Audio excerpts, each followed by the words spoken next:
Hey, I'm Julian Morgans, and you're listening to Scammerland. We established in the last episode how most online scams, they're being run by modern slaves living inside a network of walled compounds through Myanmar, Cambodia, and Laos.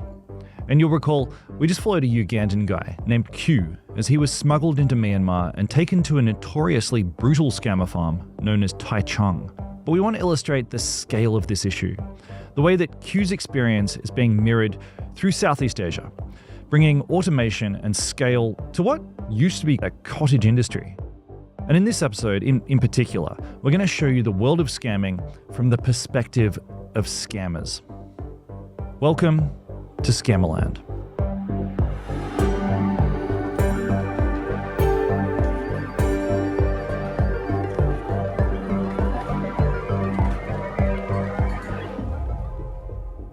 So we're going to come back to Q from the previous episode.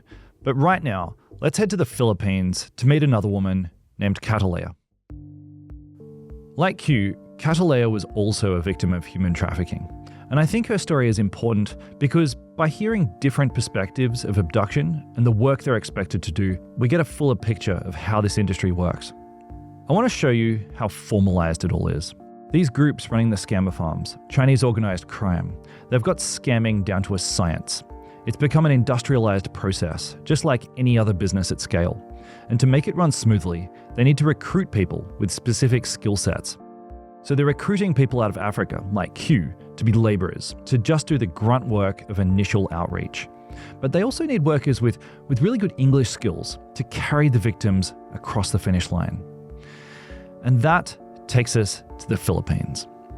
And the Philippines was a US territory, so a lot of high school classes, they're still taught in English, which is leaving many Filipinos with like a slight American accent. And that's why the Philippines has become a global hub for Western call centers, but it's also become a target for scammer farm recruiters. Actually, I should point out that some Filipinos travel to places like Myanmar intentionally to work at scam centers. But Cataleya, she wasn't interested in this life. She didn't want to be a scammer. In fact, she'd studied criminology, and she actually wants to be a police officer. My dad he's the one who always wanted to become a policeman. So He wanted to protect us like he could. But unfortunately, my father just passed away. And so I was trying to get on track. Maybe this story already sounds familiar. Like Q, Cataleya was just trying to get on track. She was educated, but she couldn't get a job in her field, and she was grieving the death of her dad. And this, it kind of made her vulnerable in ways that she didn't realize. And it all started when she met a friend working at a call center, and we're going to call this woman Vale. Actually, I should point out that Cataleya, it's also a pseudonym. Our guest, she still fears for her safety, so she asked if we could blur her face and change her name. So we are working like for 4 months or 5 months, something like that, on the first company that I worked. So we bond together, we drink together, and then we hang out. So her boyfriend reached out to me like, hey, I wanted your help. So I was going to propose on her in Thailand. So if you want, you can help me and everything is free. So it's a pretty good deal, right? This guy is saying to Cataleya, hey, come to Thailand, shoot a video of me proposing to my girlfriend, and I'll pay for all the flights and accommodation. I was so excited for them because I know them for a long time. Like we're friends, right? And I didn't think anything that they will put me in danger because we are Filipinos. And I just bring like 3 clothes on me, like 3 pairs, because it's going to be like a 3 days vacation, right? But when Cataleya got to the airport, she knew something was off. Her friends had arrived with huge suitcases full of clothing, despite the fact that they were only going for a 3-day trip. But Cataleya, she just kind of brushed it off. And it wasn't until they got to Bangkok that things really got weird. So when we got in the airport, we're very excited. They talking about the places we will go there in Thailand and something like that. But when we arrived in Thailand, I got shocked because we were living separately, the hotel. The hotel they will stay, it's different from the hotel that I'm going to stay. So Cataleya goes to this other hotel. They arrive at night, and the next day her friends say they're getting some private couple time. So Cataleya, she hangs out at the hotel alone. She's got no money, so she feels a bit trapped. And then finally, towards evening, her friends call her and they say, hey, we're going to pick you up in half an hour. And I just want to highlight here that Cataleya, she wasn't completely naive to the dangers that she was in. The existence of the scamming industry, it's common knowledge in the Philippines. They call it pogo. And one of the reasons that scammer farms first appeared in Myanmar is that lots of the operators got flushed out of the Philippines, where they'd been operating originally. We're going to look at the history of scammer farms later in this series, but for the moment, Cataleya, she called her mom just before the friends arrived at the hotel, just to let her know what was happening. Also, her mum was looking after Cataleya's young son, who's only 9, so she wanted a chance to say hello, and after the phone call, Cataleya went downstairs to the reception area, where her friends rolled up in a minivan, and then Cataleya opened the door, and she found an older Thai man driving, and her 2 friends were in the back seats, and they kind of beckoned her in, and they told her they headed to meet a wedding planner. And Cataleya, she reluctantly climbed in, but the mood was heavy. No one wanted to talk. I asked everything about the details, but they stopped answering me anything. And the driver was so like, the Thailand driver, so strict.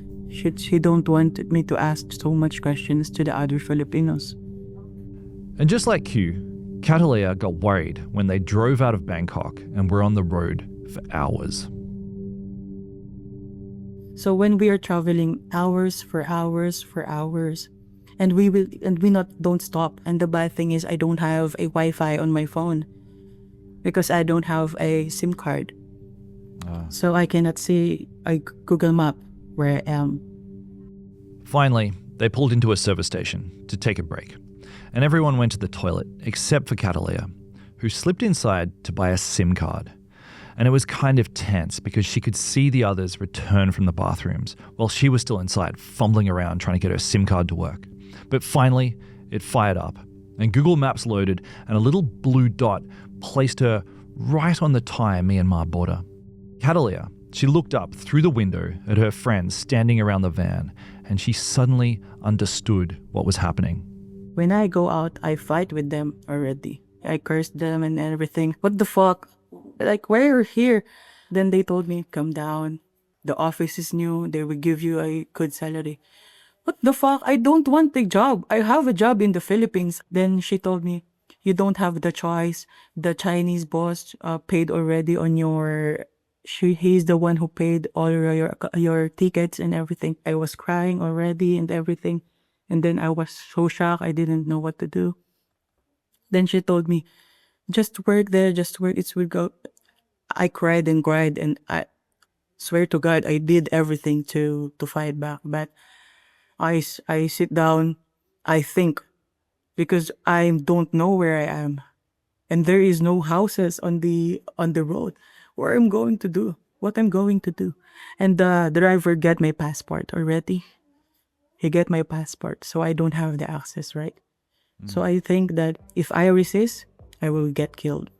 If I think, I will survive. So, feeling like she had no other choice, Cataleya got back in the van and they headed for the Myanmar border. We're going to take a quick ad break here, but when we come back, Cataleya is smuggled over the border to the scammer farm that becomes her home.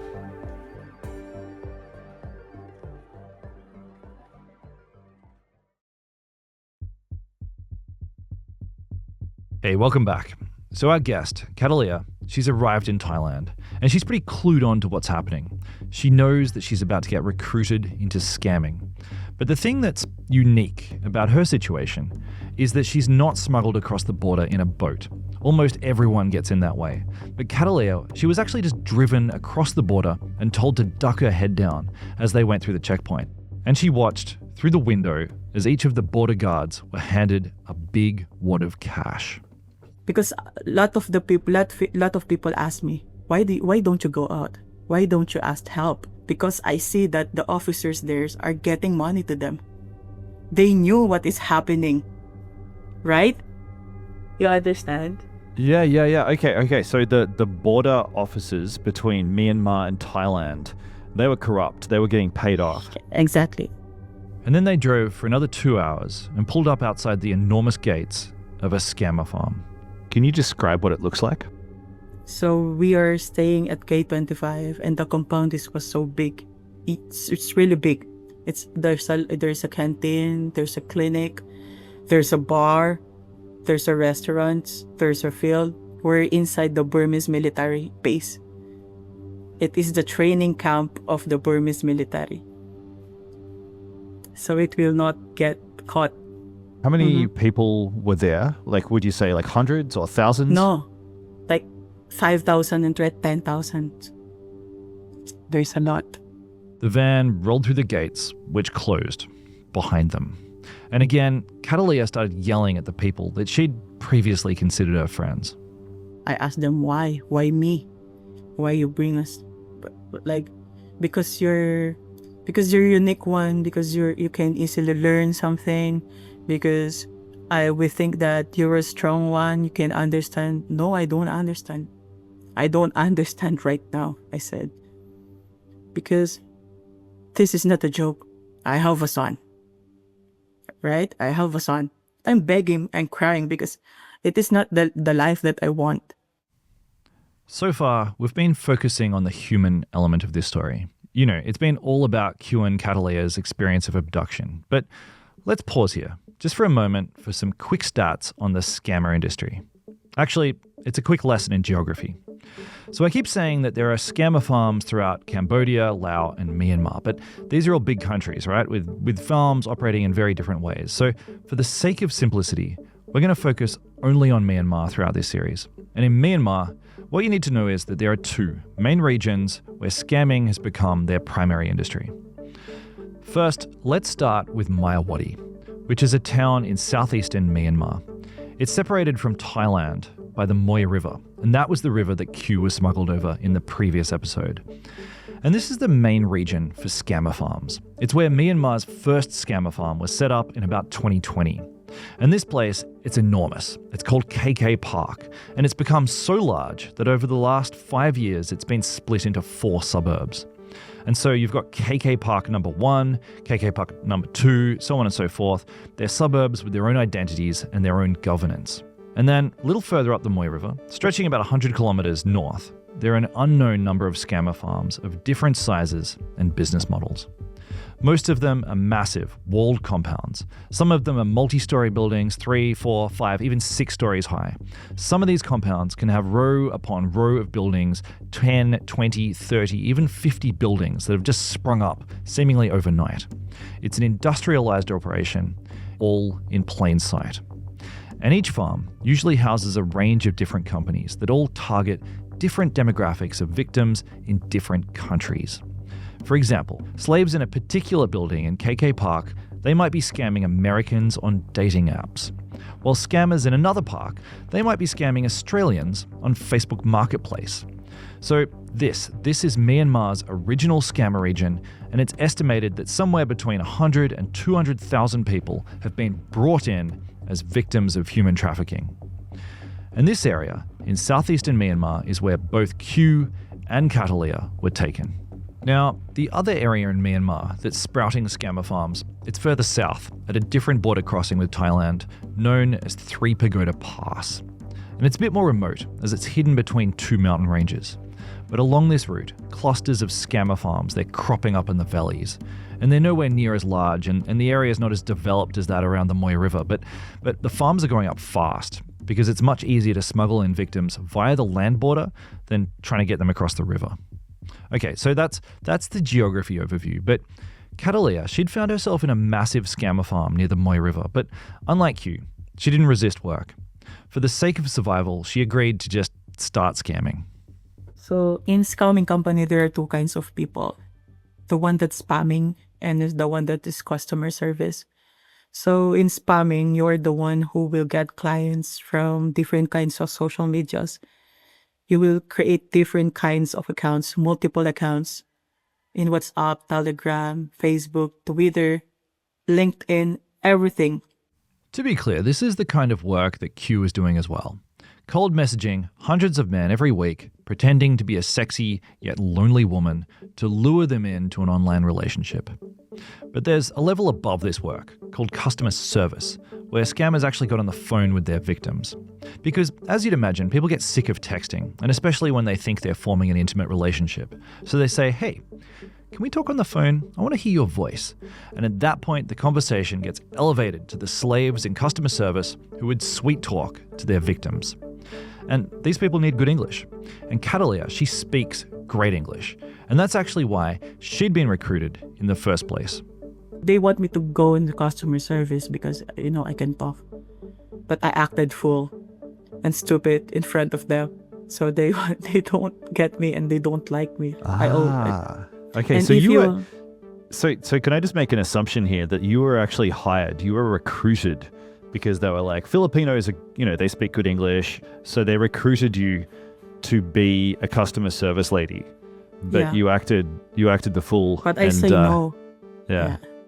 From a scammer farm boss perspective, Cataleya was a disappointing recruit. Instead of being this star customer service member, she was told to start sending out cold texts, like someone lower down in the hierarchy. And just to be clear, the company that she worked for, it specialized in targeting Europeans and Middle Eastern men using the crypto platform Binance. And every day, she had to reel in 10 people and get them engaged in conversation. Do you remember scamming anyone in particular that you felt sorry for? This guy was from Europe. And that guy have a son that have leukemia. Ugh. I feel so pity with him.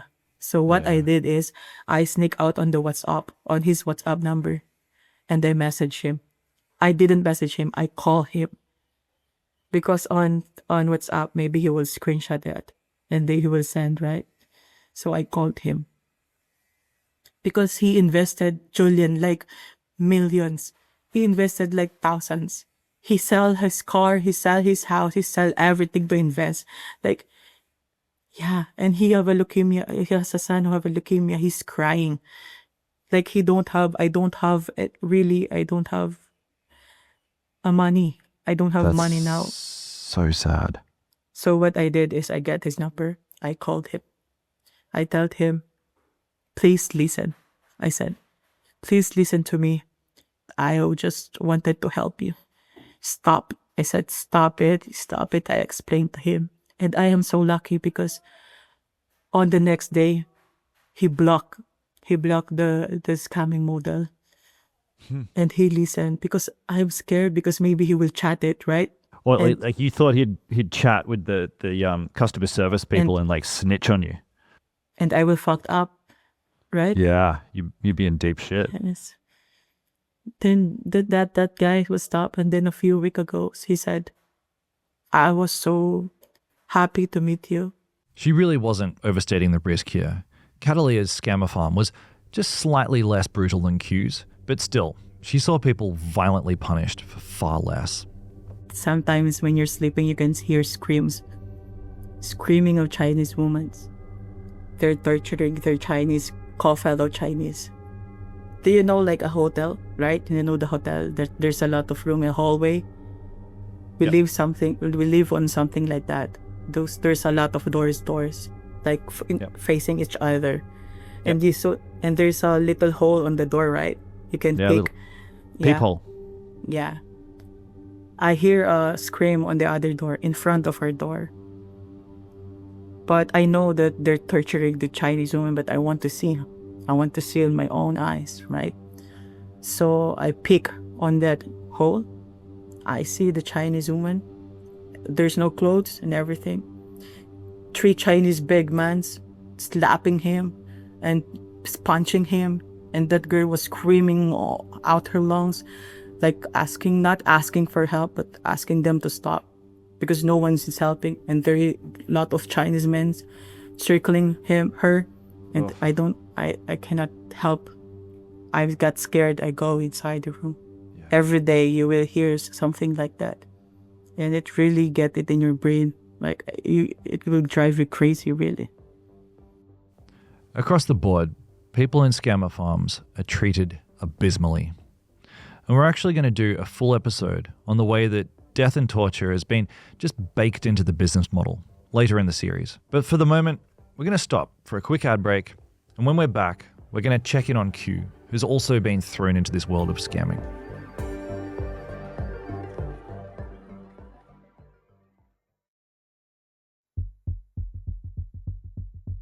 Hey, welcome back. So we're now going to leave Cataleya and we're going to go back to Q, who is about 100 kilometers north in another scammer farm known as Taichung. And he's also thrown himself into work to survive. The department that I was in at the first place, it was called finding. Okay. So talk me through what your department does. We look for customers. They used to call them customers. And there is a certain milestone that you have to reach, or a target a day, so that you don't be punished. Our reward was not to be punished. There's a few differences, but also some similarities between Cataleya's compound and Q's. So the similarities are that they both have two departments doing scamming. So people doing cold outreach and people talking on the phone to warm leads. And Q, like Cataleya, he was doing cold outreach with daily KPIs. Q had to hit no less than 60 conversations, or he'd be beaten up, tasered, or made to run laps for several hours. And when I say conversations, what I mean is that he had to extract personal information such as a full first and last name, location, age, and occupation of 60 people every day, or he'd get punished. And then that information, it was passed up the chain onto the next department responsible for sort of fostering intimacy with the victim. The owners of Q's company specialized in scamming American men aged over 40 on WhatsApp. So for 20 hours a day, every day, he was trying to initiate conversations. But actually, in most cases, the men, they kind of knew what he was up to. I would say American people are so wise. Yeah. So I would say 90% of the people that used to send texts every day knew about scamming. They used to send very, very bad replies. Okay. Did you ever get people trying to call you back? Or like, did anyone ever send you a message that surprised you? Yeah, some of them were, fall in traps and, try to communicate back. There was a guy who texted me and was like, "You guys, we know where you are and we are coming for you anytime."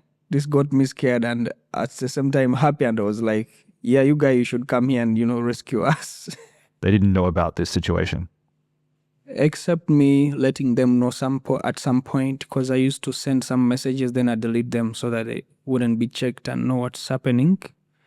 But I used to take some random people, like, after the conversation, I was like, "Man, truth is this is a scam. I'm trapped in Myanmar. Is there any way you can help me?"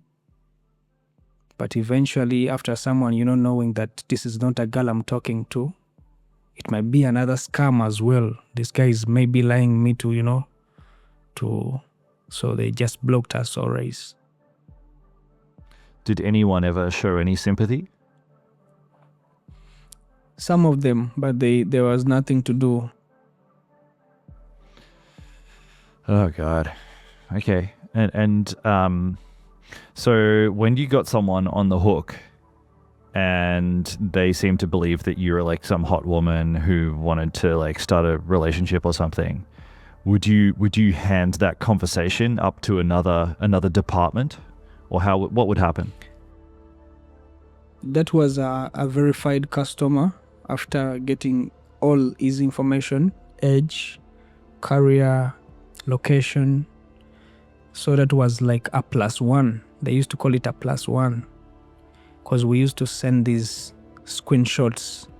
You take screenshots of every chat, then forward them to a group in Telegram for another department to verify if this is good information about this person. Then they continue, scamming him on another level. Again, I want to highlight how streamlined and formalized this all is. Just like telemarketers in the West, these criminal groups in Myanmar have developed a script for every possible conversation. And I think that helps to explain why so many people are getting scammed every year. In 2023, Americans lost over $10 billion to fraud, and that was a 14% increase on the year before. Here in Australia, the numbers are a little bit lower, of course, but we still lost $476 million the same year. And in 2024, the world collectively lost $1 trillion to scammers, and that was a record. And loads of this money is pouring into Myanmar, where new scammer farms are going up every month. But next episode, we're looking at the situation from the other side of the scam. We're going to meet a guy named Troy from Ohio, who in 2021 struck up a relationship with a woman he thought was living in Seattle. And he then lost every cent to his name, plus about $25,000 that he borrowed from the bank. And we're going to look at how scams like this go down from Q and Cataleya's perspective. Thanks for listening, and please subscribe. If you're enjoying this and you want to offer some support, the single easiest thing that you can do is to subscribe. And just a huge thanks to Judith Tanner from Global Advanced Projects, without whom this series would have never happened.